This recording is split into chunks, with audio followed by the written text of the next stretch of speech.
Money is a way of measuring your wealth, but is not the wealth itself. And so if you define yourself by your money, you are confusing yourself with the bookkeeping. Bookkeeping. What a marvelous word for it. Here we all are, frantic little bookkeepers, scribbling away in our ledgers, adding up columns of profit and loss with the intensity of medieval monks copying scripture. And what have we forgotten? We've forgotten what actual wealth feels like. It's rather like, imagine if you will, a master chef who becomes so utterly enchanted with his cookbook that he never actually cooks. He spends his days caressing the pages, memorizing every recipe, discussing the theoretical perfect balance of flavors with other cookbook enthusiasts. Meanwhile, his kitchen grows cold, his ingredients spoil, and his guests go hungry. But oh, what a beautiful cookbook he has. What precise measurements. What elegant descriptions. This is what we've done with money, you see. We've fallen in love with the recipe and forgotten about the feast. Think about it. What is real wealth?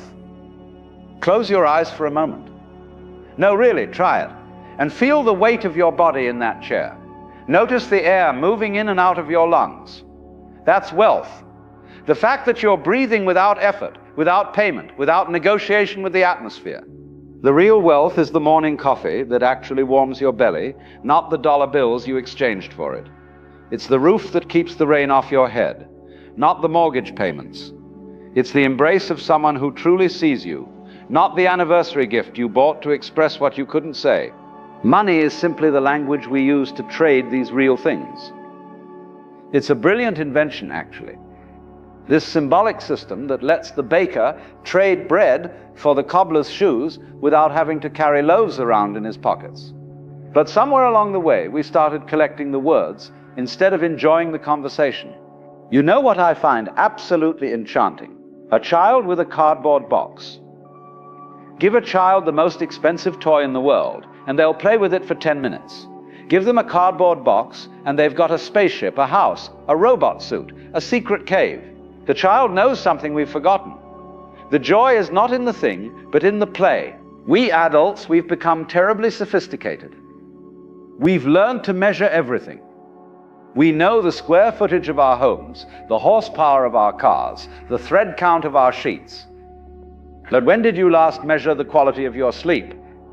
When did you last count the number of genuine laughs you had in a day? Here's what's fascinating. We live in a culture that has created more wealth, real, actual, physical wealth, than any civilization in history. We have machines that wash our clothes, devices that let us speak to people on the other side of the planet, transportation that would seem like magic to our great-grandparents. And yet we feel poor. We feel anxious. We feel like we're running out of something. What are we running out of? Time? Money? Security? Or have we simply forgotten how to recognize abundance when it's staring us right in the face? The map is not the territory, as they say.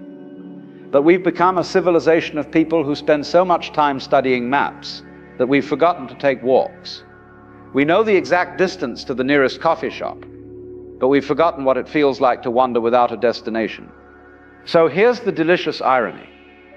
The more we try to capture life in our accounts and measurements and 5-year plans, the more life slips through our fingers like water. Life is not a problem to be solved, my friend. It's a reality to be experienced. And yet, and this is where it gets really interesting, I'm not suggesting we throw away our wallets and live in caves. That would just be another form of the same confusion, wouldn't it? Another way of making money more important than it needs to be. No. The invitation is much more subtle than that. The invitation is to see money for what it actually is, a tool. A very useful tool, but a tool nonetheless. When you pick up a hammer, you don't confuse yourself with the hammer. When you use a telephone, you don't think you are the telephone. But somehow with money, we've made this category error. We think our bank balance is our identity. What if we could relate to money the way a musician relates to an instrument? The piano is not the music. The piano is what makes the music possible. The musician doesn't worship the piano or identify with the piano. The musician plays it. So the question becomes, what music are you trying to make with your life? And is your relationship with money helping you play that music, or is it drowning out the melody?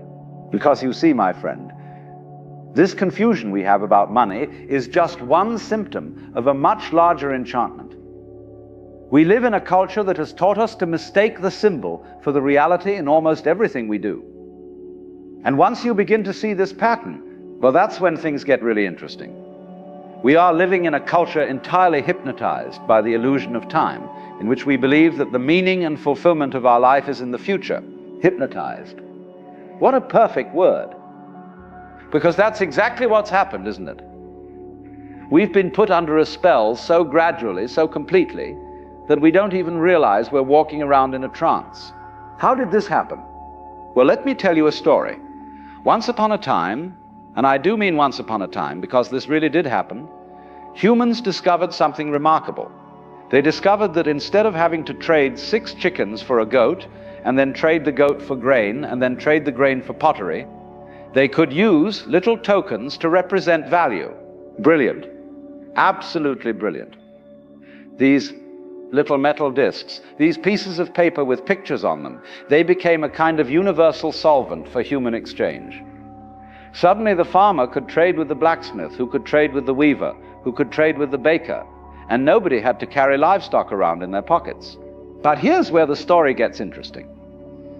Humans being humans, they started to get fascinated by the tokens themselves.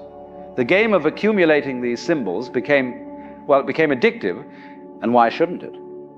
It's quite a thrilling game, actually.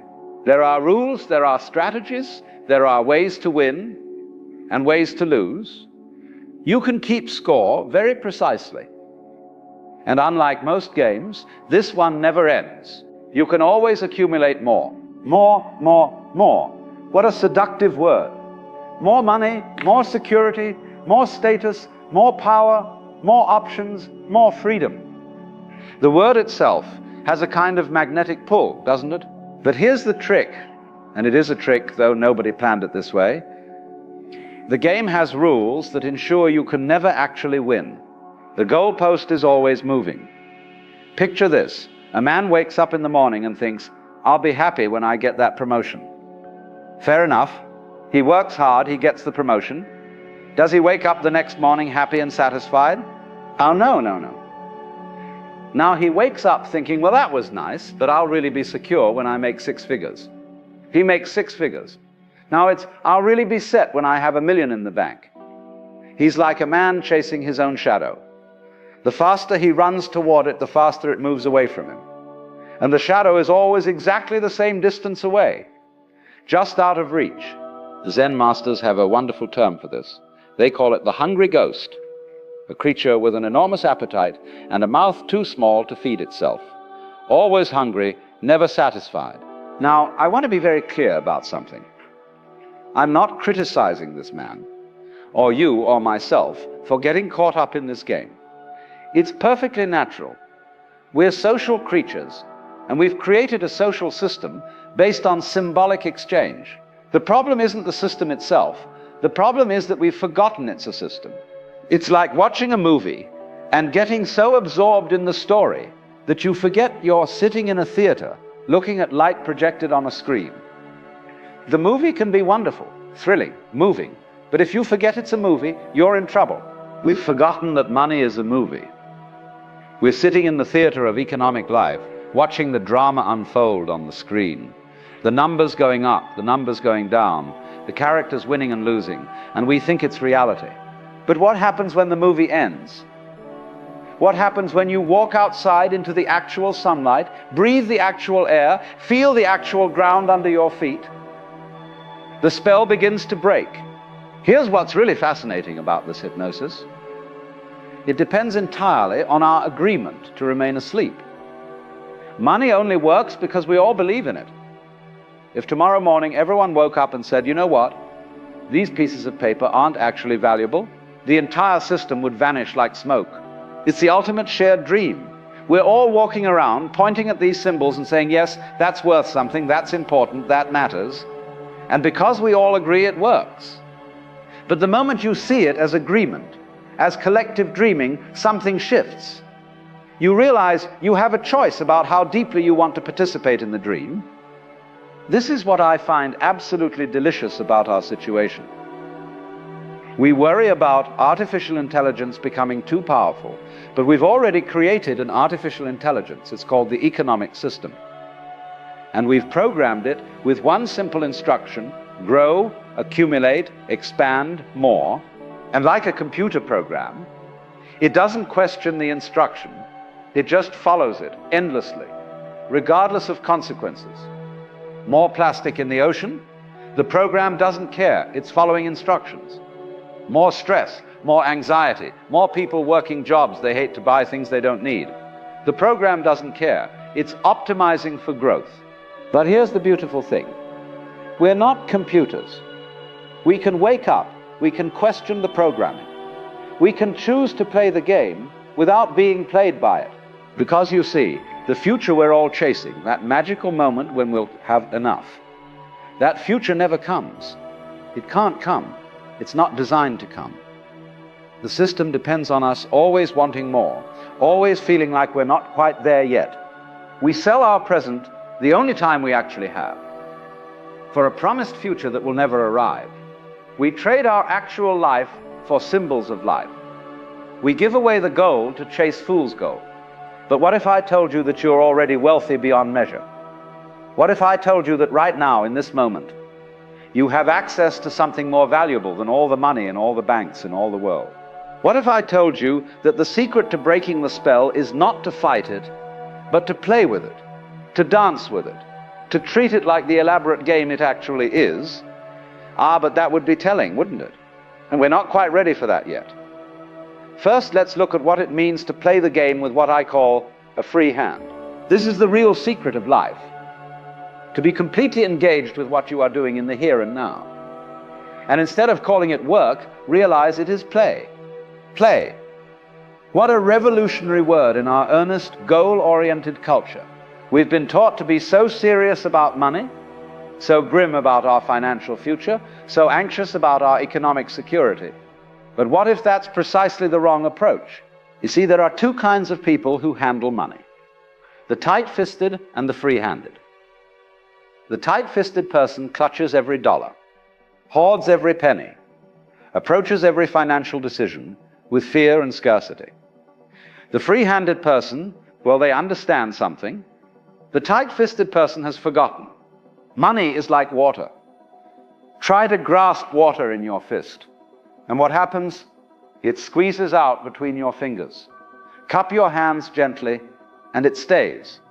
Let it flow through your fingers, and there's always more. I once knew a man, let's call him Henry, who spent his entire life afraid of spending money.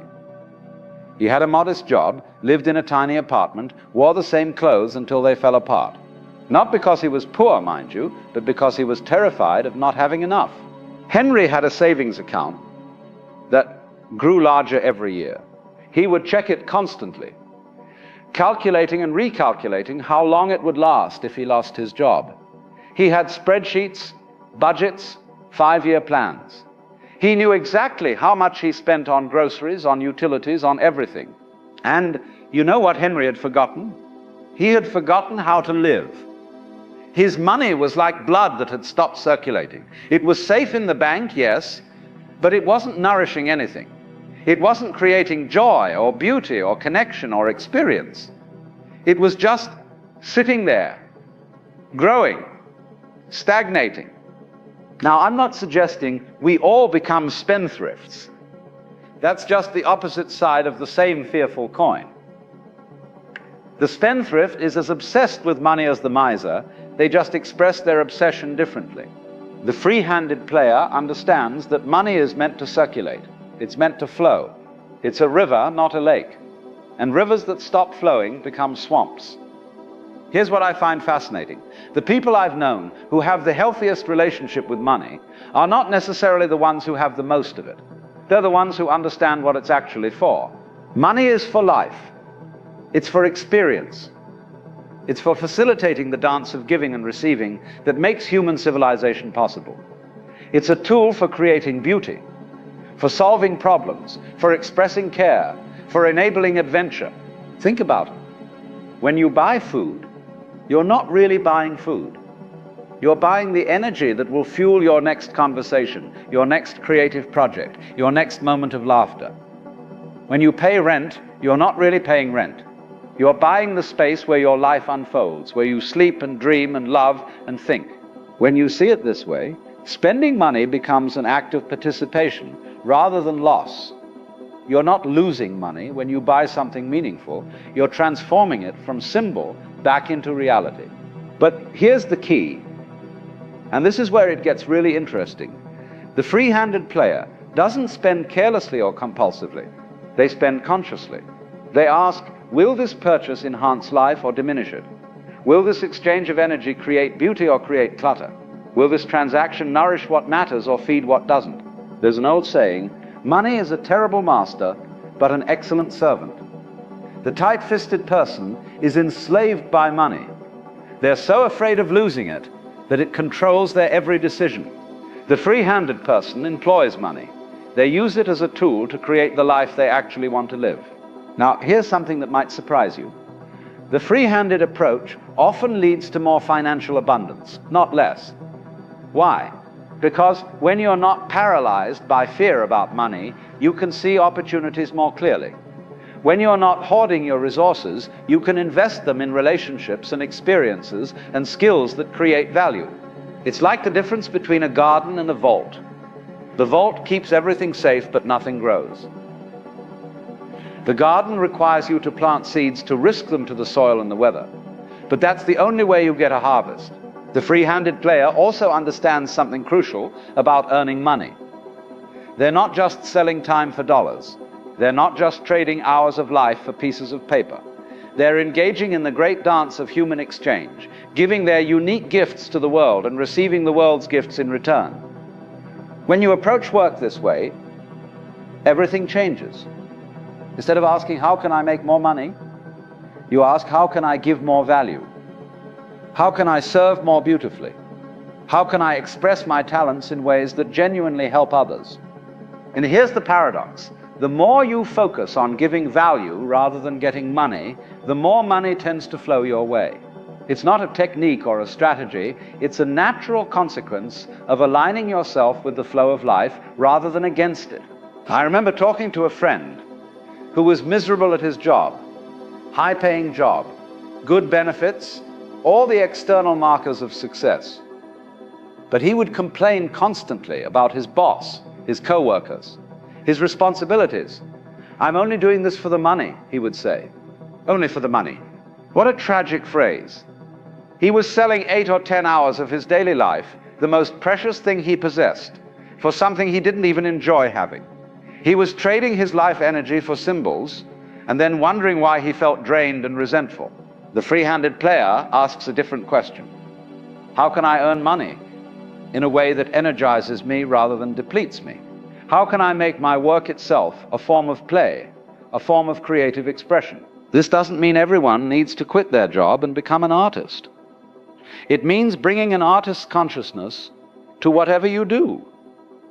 It means approaching your work with curiosity, with playfulness, with a spirit of experimentation and growth. And sometimes, often, actually, this leads to changing what you do for work. But the change comes from expansion, not contraction. From possibility, not desperation. From a desire to give more of yourself, not to protect what little you have. The free-handed player also understands timing.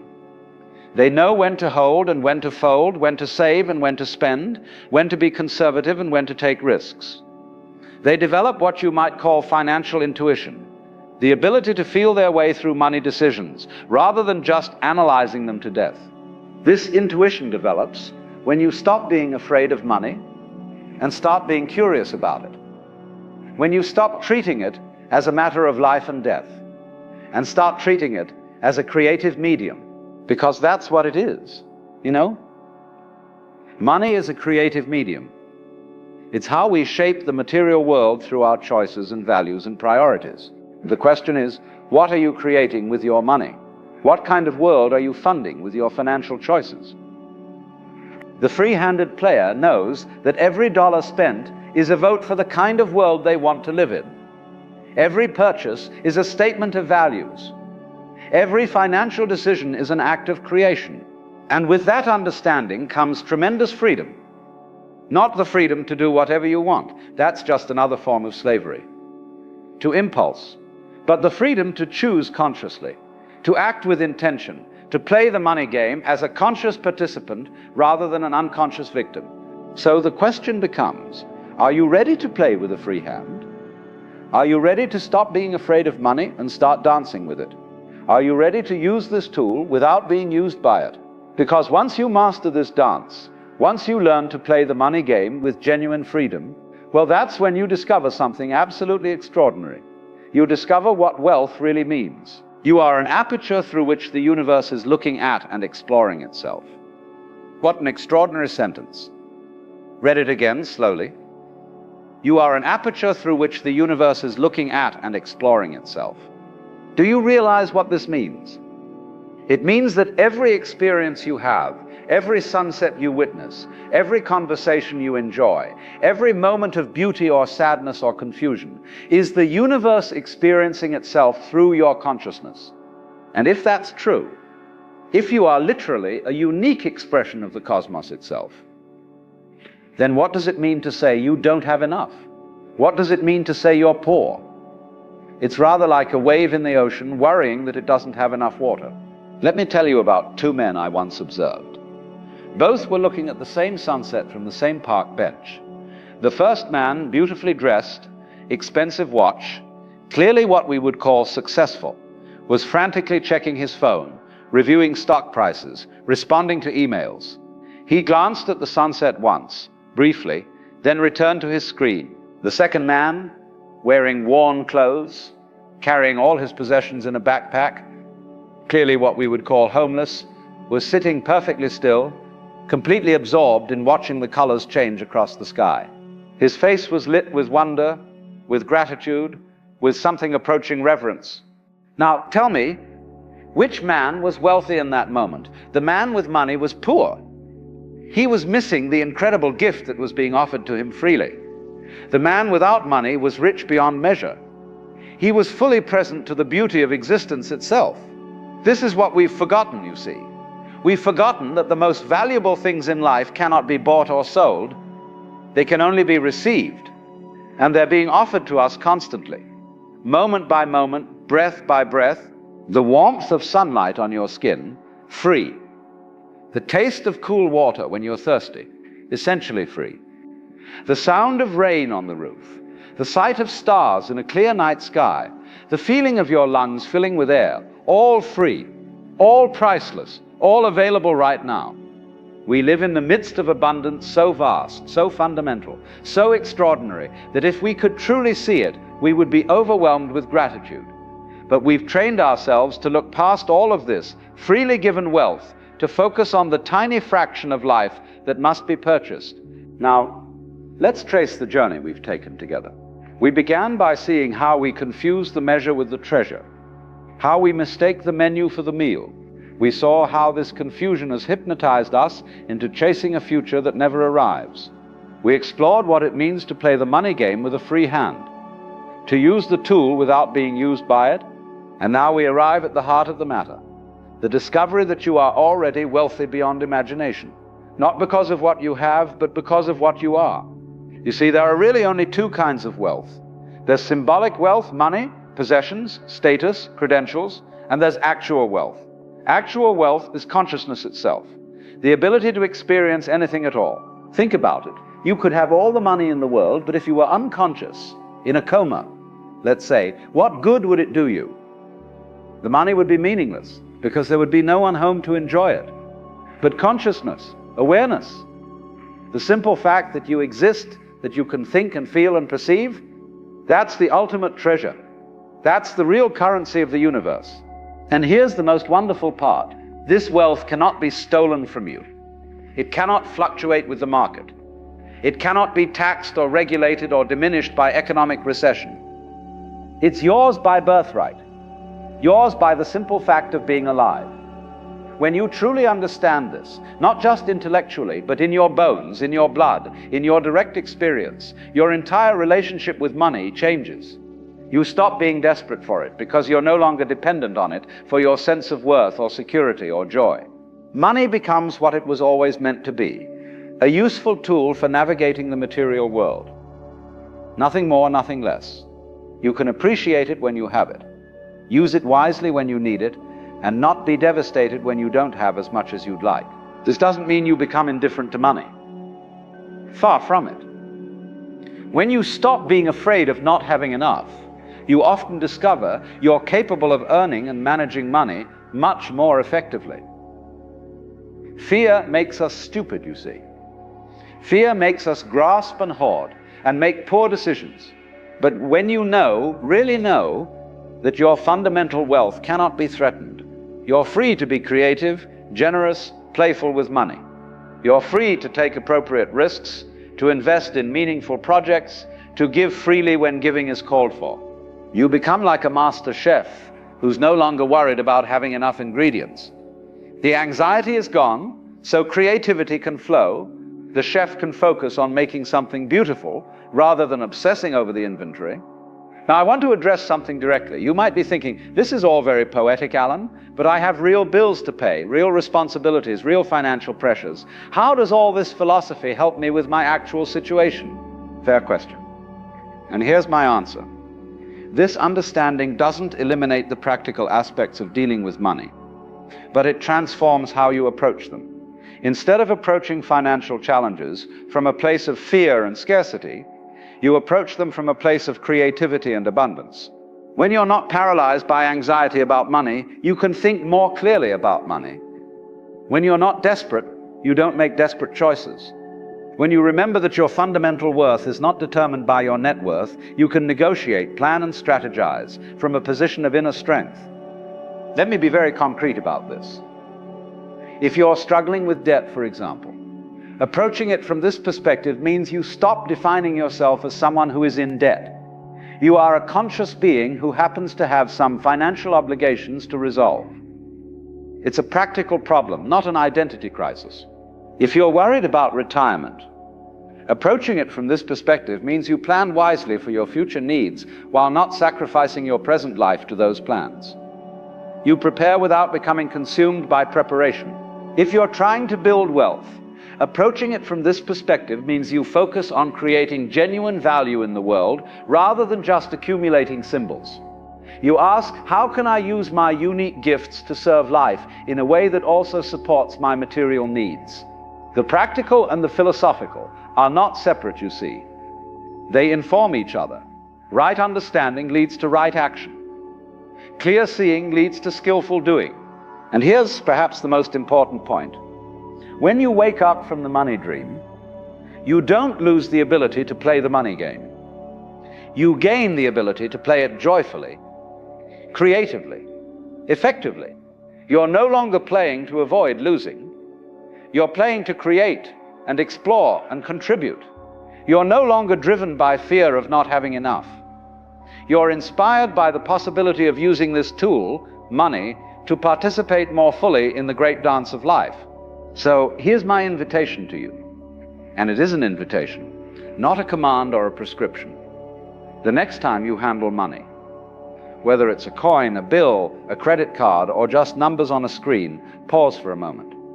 See it for what it is, a symbol, an agreement, a shared dream that we've all chosen to participate in. Appreciate the ingenuity of it, the way it allows complex human cooperation and exchange. But don't confuse it with reality itself. Then look up, look around. Notice what money is supposed to represent. The real wealth that surrounds you at every moment. The gift of consciousness.